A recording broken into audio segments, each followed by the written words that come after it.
तो hello students, कैसे हैं आप लोग। आज आपके बीच 12th केमिस्ट्री का नेक्स्ट टॉपिक लेके आए हैं जिसका नाम है आपका हेनरी लॉ। लास्ट टाइम हमने आपको 12th में solubility of A solid in a liquid बताई थी। उस पर हमने टेम्परेचर का इफेक्ट बताया था और प्रेशर का इफेक्ट बताया था। ठीक है, इसी तरीके से मैंने आपको किसी भी गैस की सोल्यूबिलिटी यानी कि किसी लिक्विड के अंदर कोई गैस डिसोल्व हो रही है तो उसकी सोल्यूबिलिटी पे टेम्परेचर का इफेक्ट भी बताया था और उस टाइम मैंने आपको एक एक्वाटिक स्पीसीज वाला क्वेश्चन भी बताया था। ठीक है, उसी तरीके से आज जब कोई गैस एक लिक्विड के अंदर डिसोल्व होती है तो उस पर प्रेशर का क्या इफेक्ट पड़ता है उसे बताने के लिए हम एक लॉ पढ़ेंगे जिसका लॉ का नाम क्या होता है आपका हेनरी लॉ। ठीक है, चलिए देखते हैं। सबसे पहले बात सुनते हैं हेनरी ने क्या कहा। हेनरी ने कहा एट कांस्टेंट टेम्परेचर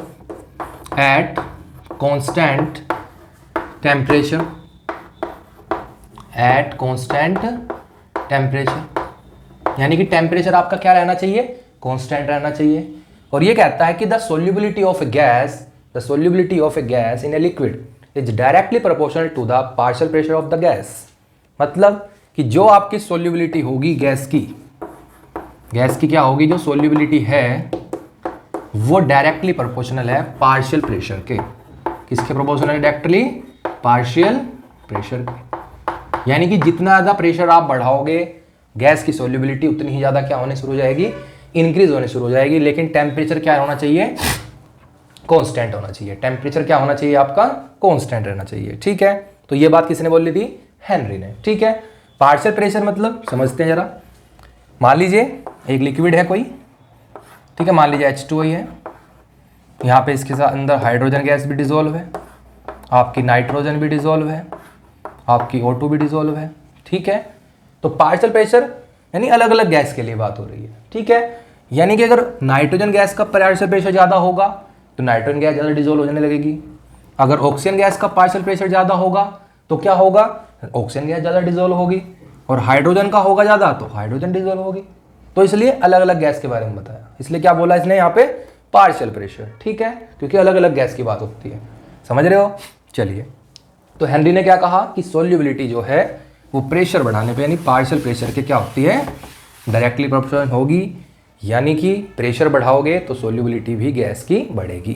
ठीक है, चलिए अब बात होती है सोल्यूबिलिटी को क्या मैं ऐसे नहीं समझ सकता कि जो सोल्यूबिलिटी है वो number of moles of gas है।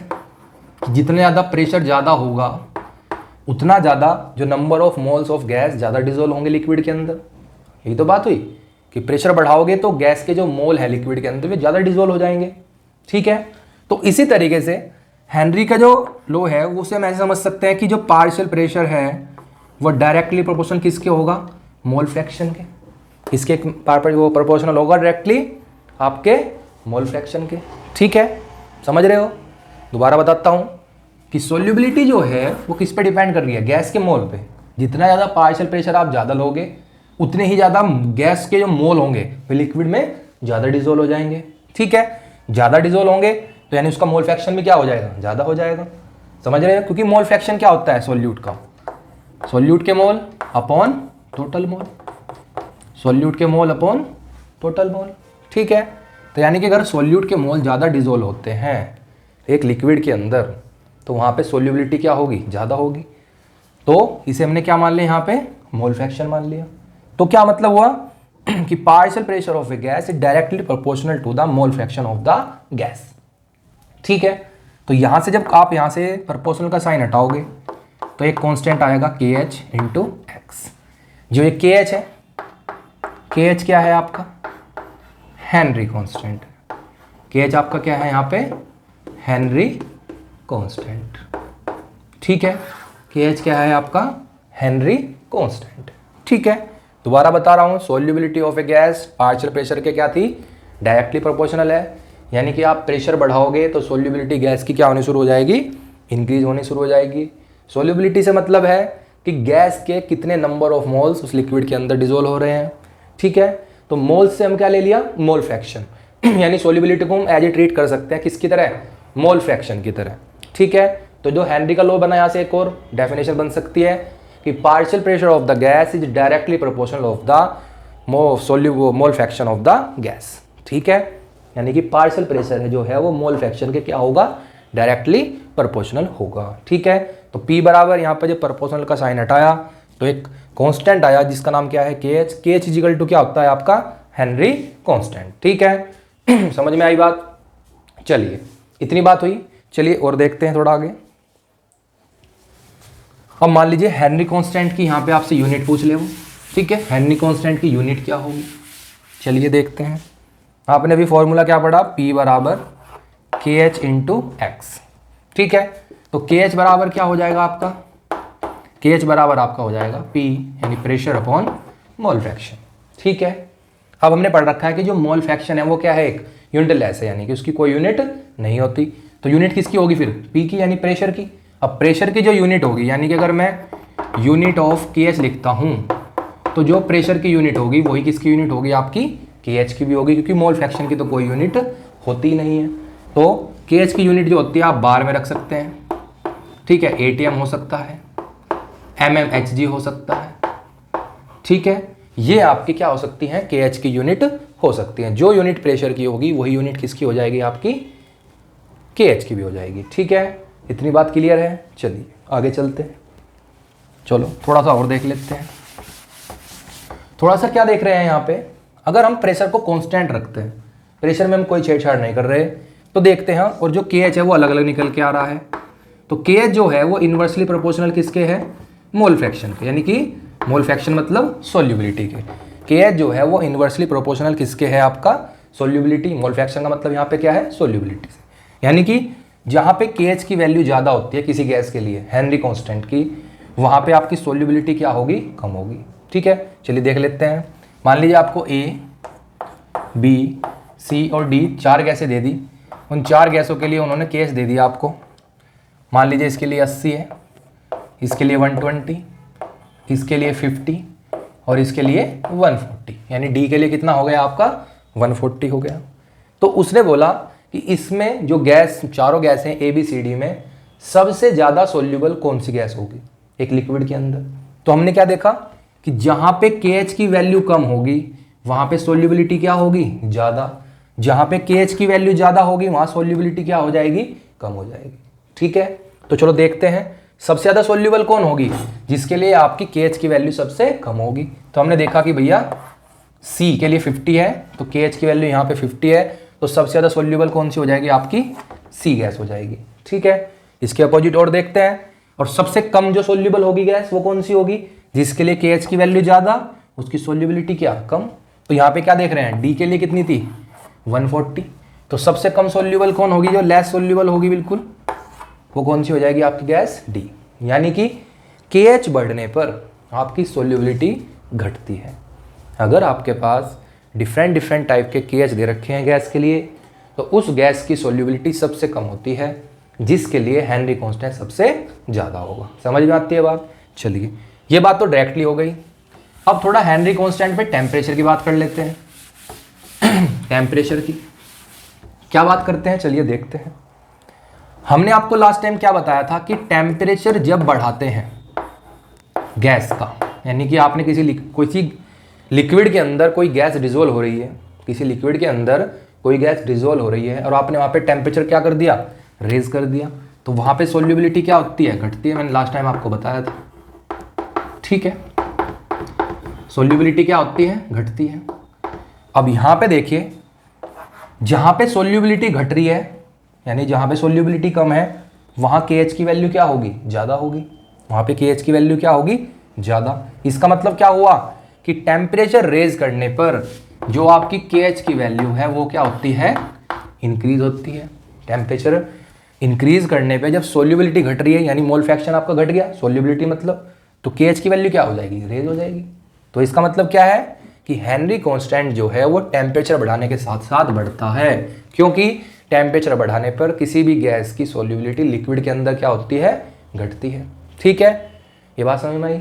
इसके अपोजिट अगर आप टेम्परेचर डिक्रीज करते हो, टेम्परेचर आपने डिक्रीज किया, तो आपकी सोल्यूबिलिटी क्या होगी, सोल्यूबिलिटी आपकी बढ़ जाएगी। अगर सोल्यूबिलिटी बढ़ती है तो आपका KH क्या हो जाएगा, घट जाएगा। क्यों, क्योंकि अभी तो बताया कि जहाँ सोल्यूबिलिटी ज़्यादा होगी वहाँ पे KH की वैल्यू क्या होगी, कम। समझ रहे हो? तो टेम्परेचर बढ़ाने पे सोल्यूबिलिटी क्या होगी, टेम्परेचर घटाने पे सोल्यूबिलिटी क्या हो गई, बढ़ गई। तो KH की वैल्यू क्या हो जाएगी, डाउन हो जाएगी। यानी कि वहाँ पे KH की वैल्यू क्या होगी आपकी, कम होगी। समझ रहे हो ना? चलिए, ये बात थी आपकी। डायरेक्टली पूछ ले, KH की वैल्यू देके सोल्यूबिलिटी पूछ ले तो ये भी बताया, और टेम्परेचर के साथ पूछ ले तो ये भी आपने आपको बता दिया। ठीक है चलिए, ये बात हुई हेनरी की। इसी तरीके से आगे देखते हैं, कुछ एप्लीकेशंस होती हैं हेनरी की, हेनरी लॉ की कुछ एप्लीकेशंस हैं वो भी देखते हैं। चलिए, एप्लीकेशंस ऑफ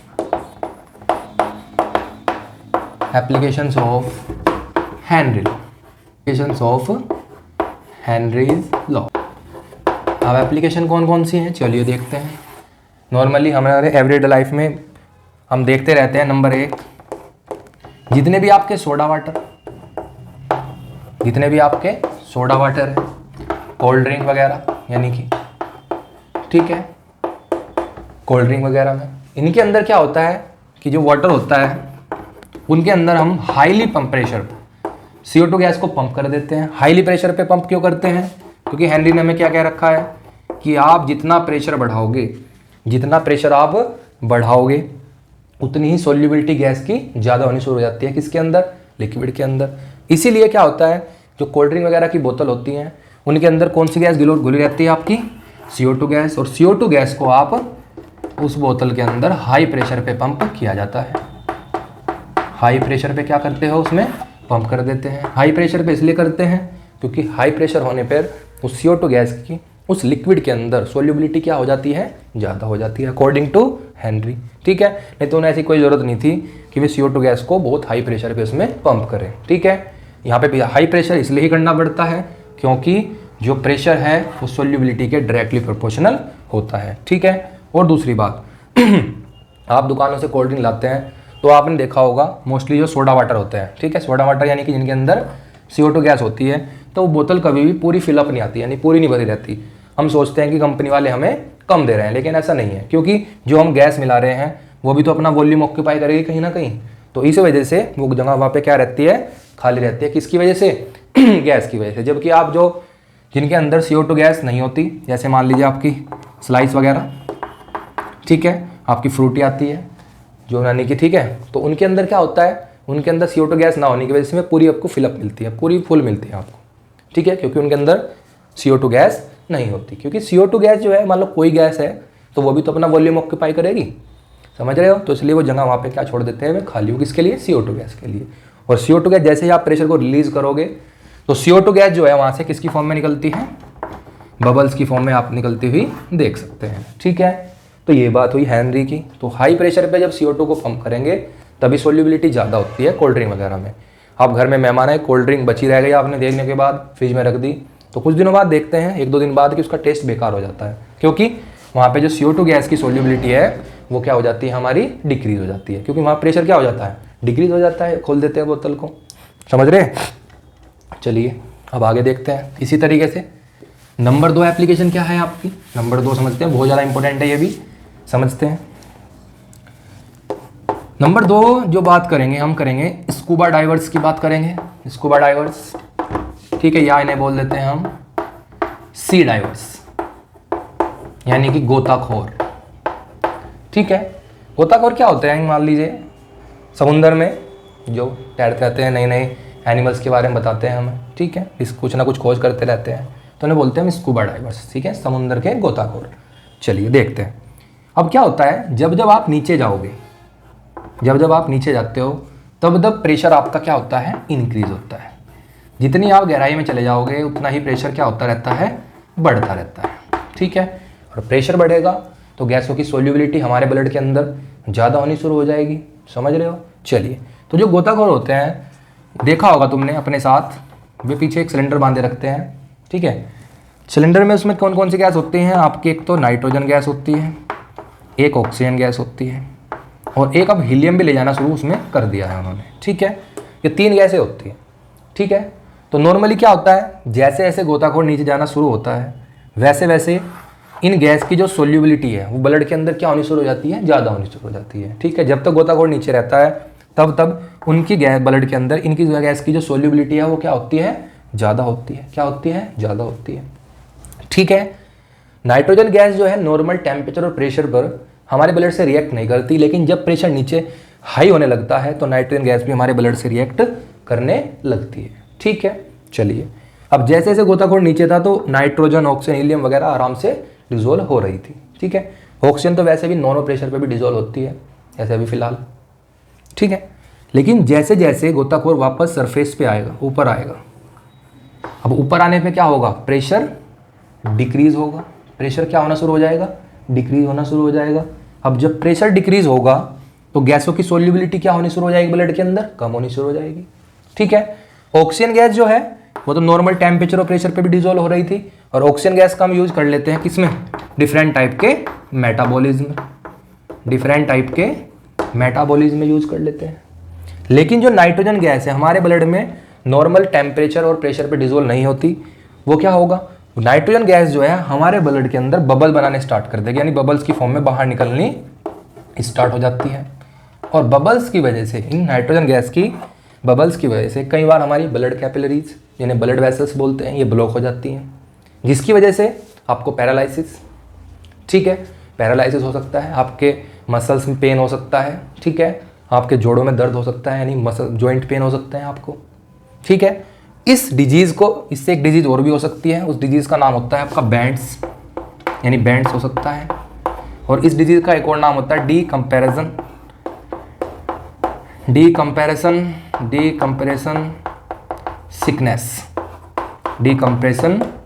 सिकनेस। ये डिजीज़ आपको इसकी वजह से हो सकती है, और इन डिजीज़ की वजह से ये आपके जोड़ों में यानी जॉइंट पेन, मसल्स पेन, या आपको पैरालिसिस वगैरह हो सकती है। और ये बहुत ज़्यादा क्या होती है, पेनफुल होता है, क्योंकि नाइट्रोजन गैस जो है वो नॉर्मल प्रेशर पर हमारे ब्लड से रिएक्ट नहीं करता, हमारे ब्लड के अंदर डिजोल्व नहीं होता। तो जैसे ही स्कूबा डाइवर सरफेस पे आता है तो प्रेशर लो होने की वजह से वो बबल्स की फॉर्म में निकलने लगता है, जिसकी वजह से हमें कोई इन चीज़ का क्या, बैंड्स और डिकम्प्रेशन सिकनेस का क्या करना पड़ सकता है, सामना कर पड़ सकता है। ठीक है। इससे बचने के लिए हम इसमें कौन सी गैस मिला देते हैं, हीलियम।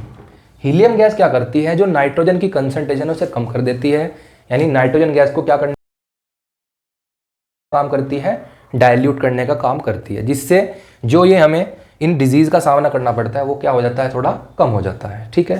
पेन वगैरह जो होता है, तो नाइट्रोजन गैस को हीलियम गैस मिलानी इसलिए स्टार्ट कर दी थी क्योंकि हीलियम गैस जो है वो नाइट्रोजन गैस को क्या कर देती है, डाइल्यूट कर देती है। ठीक है।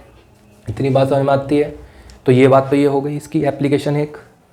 इसी तरीके से और समझते हैं, इसी तरीके से एक और समझते हैं, इसी तरीके से एक बात और समझते हैं। वो बात कौन सी हो गई, अभी तो हम नीचे जा रहे थे, चलो ऊपर चलते हैं थोड़ा, हिली एरियाज में। ठीक है। हिली एरियाज पे चलते हैं। हिली एरियाज पे जाने पे क्या होगा, जैसे जैसे आप ऊपर जाओगे, जितना ऊंचाई पे आप जाने शुरू होगे पहाड़ों वगैरह पे, उतना ही आपका प्रेशर क्या होना शुरू हो जाएगा, डिक्रीज होना शुरू हो जाएगा। और हेनरी क्या कहता है कि प्रेशर कम हो गया तो गैस की सोल्यूबिलिटी भी कम हो जाएगी। तो इसी वजह से जब आप ज़्यादा ऊंचाई पे जाने लगते हो तो आपको सांस लेने में क्या होती है, तकलीफ होती है, क्योंकि जो ऑक्सीजन है वो आपके ब्लड में प्रॉपर नहीं घुल पाती, क्योंकि वहाँ पे प्रेशर क्या होता है, कम होता है। ठीक है। समझ रहे हो। इसी वजह से देखा गया कि जो ज़्यादा ऊंचाई पर रहने वाले व्यक्ति होते हैं उनके अंदर सोचने की क्षमता जो होती है, यानी थिंकिंग ऑर्डर कैपेसिटी जो है वो उनके अंदर क्या होती है, कम होती है। ठीक है। वे अच्छे से सोच नहीं पाते। तो उस डिजीज़ को क्या बोलते हैं हम, एनोक्सिया बोलते हैं। क्या बोलते हैं, एनोक्सिया, यानी कि वे प्रॉपर थिंक यानी माइंड का यूज़ नहीं कर पाते, क्योंकि माइंड को प्रॉपर ऑक्सीजन वहाँ पे नहीं मिल पाती। तो इस डिजीज़ को क्या बोलते हैं, एनोक्सिया। जो ज़्यादा ऊंचाई पर रहते हैं वो लोग इस डिजीज़ का सामना करते हैं। समझ रहे हो, आगे समझ। इसी वजह से जो व्यक्ति हिमालय वगैरह पर यानी ऊँचे ऊँचे पहाड़ों पर जाते हैं तो वो अपने साथ क्या लेके जाते हैं, ऑक्सीजन गैस का सिलेंडर लेके जाते हैं। ठीक है। इसी तरीके से आपने देखा होगा जो जेट चलाते हैं, ठीक है, जेट MiG-21 वगैरह, ठीक, वे भी क्या करते हैं, क्योंकि उन्हें बहुत ऊंचाई पर उड़ना पड़ता है, कई हजार फीट की ऊंचाई पर उड़ते हैं हमें, तो वहाँ पे क्या होता है, प्रेशर कम हो जाएगा। प्रेशर कम होगा तो उन्हें सांस लेने में दिक्कत होगी, सांस लेने में दिक्कत होगी तो अपने टारगेट को फिक्स नहीं कर पाने के, तो इसलिए क्या लगाते हैं, वे भी ऑक्सीजन मास्क का यूज वहाँ पे करते हैं। ठीक है। देखना आप कभी जब जेट देखोगे, आप कोई मूवी वगैरह या आप यूट्यूब पे देख सकते हैं। ठीक है। समझ में आई बात। तो ऊपर जाने पर प्रेशर डिक्रीज होगा, सोल्यूबिलिटी कम होगी, तो आपको ब्रीथिंग में दिक्कत होगी, ठीक है, जिसकी वजह से आप थोड़ा दिमाग आपका प्रॉपर काम नहीं करेगा, सोचने की क्षमता आपकी कम हो जाएगी। उस डिजीज़ को हम क्या बोलते हैं, एनोक्सिया। जितने भी आपके जो ऊपर रहते हैं ऊंचाइयों पे, पहाड़ों वगैरह पर, उनमें सोचने की क्षमता थोड़ी कम होती है और उन्हें इस डिजीज़ का सामना करना पड़ता है, ठीक है। इस डिजीज़ को क्या बोलते हैं आप, एनोक्सिया। तो ये कुछ एप्लीकेशंस थी हेनरी की, ठीक है। चलिए, तो आज हमने आपको हेनरी लॉ पढ़ा दिया, ठीक। अगर आपको ये वीडियो अच्छी लगे तो प्लीज़ वीडियो को लाइक करें, शेयर करें, सब्सक्राइब कर दें चैनल को, ठीक है। धन्यवाद। नेक्स्ट टाइम हम आपको न्यूमेरिकल्स ऑफ हेनरी लॉ की वीडियो डालेंगे कल ही आपके बीच, ठीक है। उसे आप ज़रूर देखना। फिर उसके बाद हम आपको कोलिगेटिव प्रॉपर्टीज़ की वीडियो डालेंगे, ठीक है।